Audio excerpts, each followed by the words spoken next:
What's up, everybody? Nick Sheldon here. Kind of just talking about my GoFundMe here, right? So, my monthly bills are $3,048, right? Rent 1,500, utilities are roughly around 800, food 500 because I have a teenage kid, and then Wi-Fi and phone about 248, right? So, monthly bills are roughly on average about $3,048, right? I'm behind since November when I got hurt. Sole provider in my home. My wife has severe anxiety and depression. My son, who's handicapped um, due to a birth defect on his lower leg, was getting SSI for a while until it got cut off. Now, due to that and due to my injury at home, I get no income. So we're severely behind on rent and utilities. If it was not for the kindness of my landlord, we'd probably be homeless right now. But still, it's very clear from the messages that we've gotten that she's kind of getting stressed out a little bit. And I don't blame her with like taxes and with insurance and everything else, right? Because our monthly rent is only 1,500, but the only reason why I'm sure my landlord has been as kind as she has been towards my family and I is because she knows my wife and my mother-in-law personally.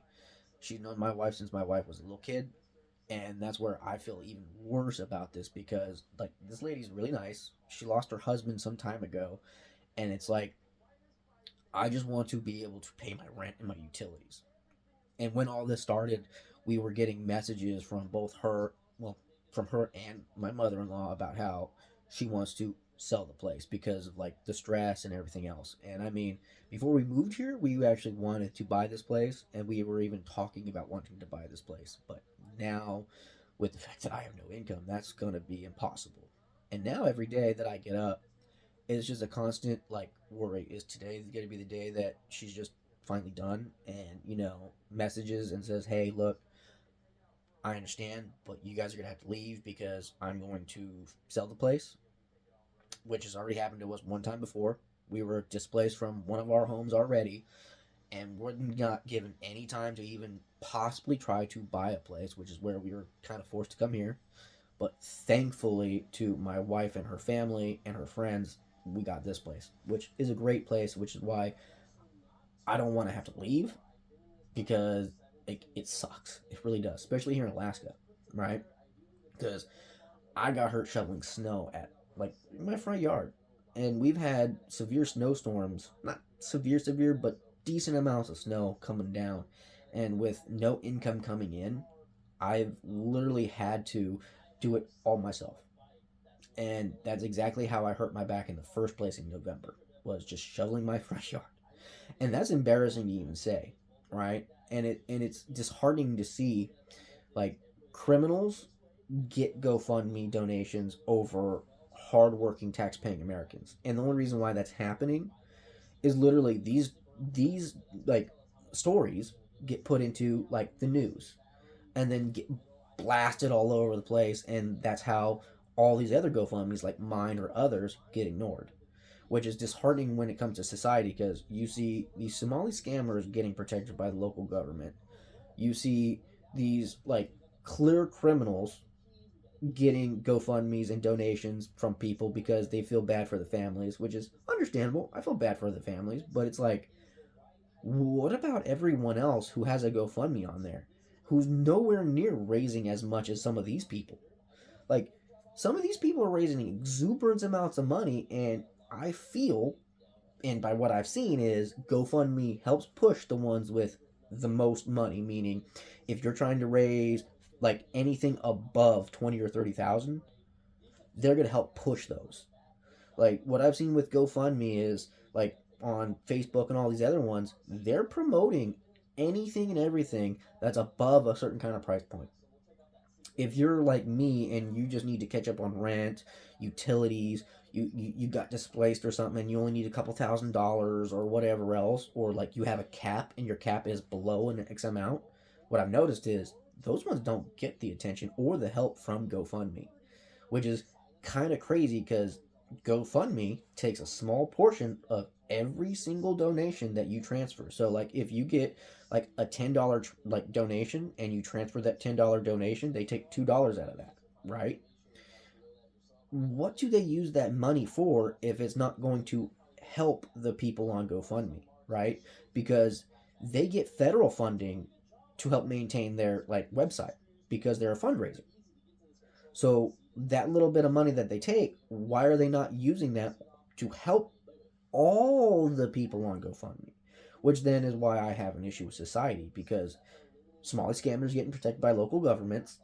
You have GoFundMe pushing the higher end GoFundMe's like 15, 20, $30,000 raisings that will go well above what they're looking for, right? Like Nicole Cook one. They wanted 50,000. That was it.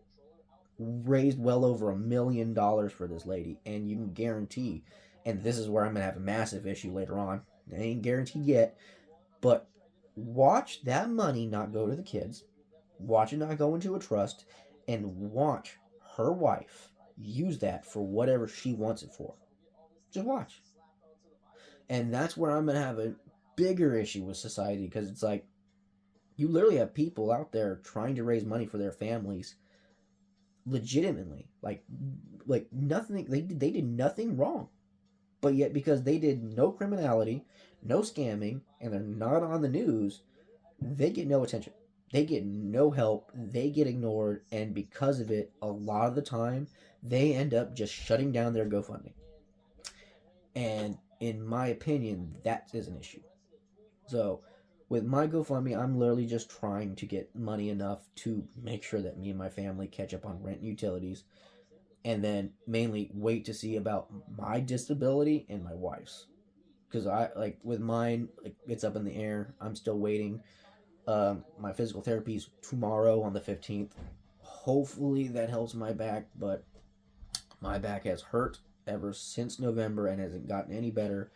And it does not help that I have no money to actually pay someone to shovel the snow outside my front yard because I have to do that all myself as well, which is making my injury worse. So, and I mean, if you live here in Alaska, you can't just let snow pile up in your yard or on your roof. And in Alaska, we're having roof collapses all over the place. So it's like, it's either A, I injure myself more and make sure that my family is not crushed to death, and we're actually able to leave our yard just in case if like a situation happens, or I just don't because I can't. But it's like I'd rather be in severe amounts of pain and hurt myself making sure that my family's safe than, anything else. I mean, I would love to be able to go back to work, but I can't. With the fact that I can't take a shower without being in pain afterwards. I can't cook without being in pain afterwards. I can't walk around without being in pain afterwards. I can't go out and do basic grocery shopping anymore. I can't do anything like at all. It's depressing and it's like it makes me angry. I'm not gonna lie. It's emotions everywhere. I'm not gonna lie, emotions are everywhere. So to anyone who's kind enough to actually donate, thank you. But please, please, no scammers. I'm tired of getting people sending me to people asking me to give you money. I have no money to give. Like none. Like at all. If I had money, I wouldn't be on GoFundMe at all whatsoever. Even if I had $30 to my name, I probably wouldn't be on GoFundMe. But because I have nothing coming in, I have nothing at all. This is my only route. And like losing hope very rapidly with all I've seen on the internet and everything. So, like, share, repost, all that stuff. You don't have to donate, but like it really would mean the world to my family. Like it really would. Like like being the sole provider and feeling useless to your family sucks. Okay? It really does. Trying really hard every day to keep my hopes up, but daily seeing this is just really getting to me, okay? I've redone this video multiple times. I'm trying not to, but